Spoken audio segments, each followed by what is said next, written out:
Budget का countdown चालू है और कुछ ही समय में बजट लोकसभा में प्रस्तुत किया जाना है। बजट के सामने में सीतारमण जी को काफ़ी चुनौतियां हैं, क्योंकि ग्रोथ स्लो हो गई है। ग्रोथ स्लो होने से लोगों की आय कम हुई है, नौकरियों के अवसर कम हुए हैं। तो सरकार को प्रोत्साहन देने की ज़रूरत है ताकि इकोनॉमी को बूस्ट किया जा सके।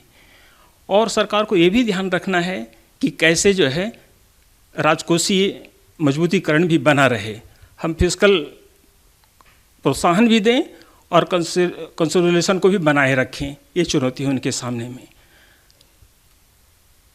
सर, क्या लगता है मिडिल क्लास को कुछ रिस्पाइट मिलेगा टैक्सेशन में? मिडिल क्लास को रिस्पाइट दे करके ही जो है इकोनॉमी को बूस्ट किया जा सकता है, क्योंकि मार्केट जो है पूरा कंजप्शन क्राइसिस से गुजर रहा है। लोगों के पास आय की कमी हुई है और इकोनॉमिक सर्वे जो कल आया है इस बात की पुष्टि कर दी है कि लोगों की आय में कमी, लोगों की सैलरी में कमी, लोगों के मजदूरों की मजदूरी में कमी जो आई है वो 2017-18 के लेवल से भी कम है। आज जो मजदूर को मजदूरी मिल रही है उसका लेवल 2017-18 से कम है।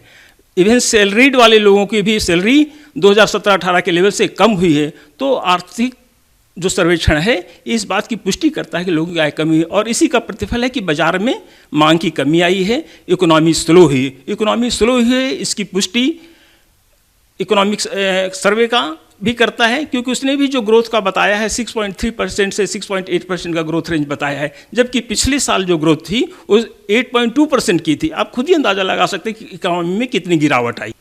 बजट का काउंटडाउन चालू है और कुछ ही समय में बजट लोकसभा में प्रस्तुत किया जाना है। बजट के सामने में सीतारमण जी को काफ़ी चुनौतियां हैं, क्योंकि ग्रोथ स्लो हो गई है। ग्रोथ स्लो होने से लोगों की आय कम हुई है, नौकरियों के अवसर कम हुए हैं। तो सरकार को प्रोत्साहन देने की ज़रूरत है ताकि इकोनॉमी को बूस्ट किया जा सके। और सरकार को ये भी ध्यान रखना है कि कैसे जो है राजकोषीय मजबूतीकरण भी बना रहे, हम फिस्कल प्रोत्साहन भी दें और कंसोलिडेशन को भी बनाए रखें। ये चुनौती है उनके सामने में। सर, क्या लगता है मिडिल क्लास को कुछ रिस्पाइट मिलेगा टैक्सेशन में?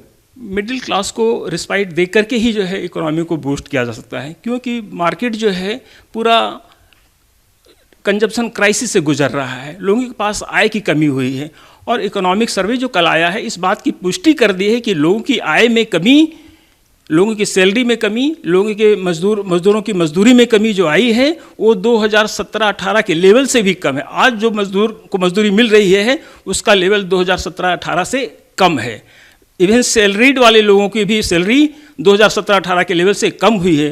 तो आर्थिक जो सर्वेक्षण है इस बात की पुष्टि करता है कि लोगों की आय कमी है और इसी का प्रतिफल है कि बाजार में मांग की कमी आई है, इकोनॉमी स्लो हुई। इकोनॉमी स्लो हुई है, इसकी पुष्टि इकोनॉमिक सर्वे का भी करता है, क्योंकि उसने भी जो ग्रोथ का बताया है 6.3% से 6.8% का ग्रोथ रेंज बताया है, जबकि पिछले साल जो ग्रोथ थी वो 8.2% की थी। आप खुद ही अंदाजा लगा सकते हैं कि इकोनॉमी में कितनी गिरावट आई। अमर उजाला जीवांजलि के सारथी की मदद लें और महाकुंभ में स्नान जरूर करें।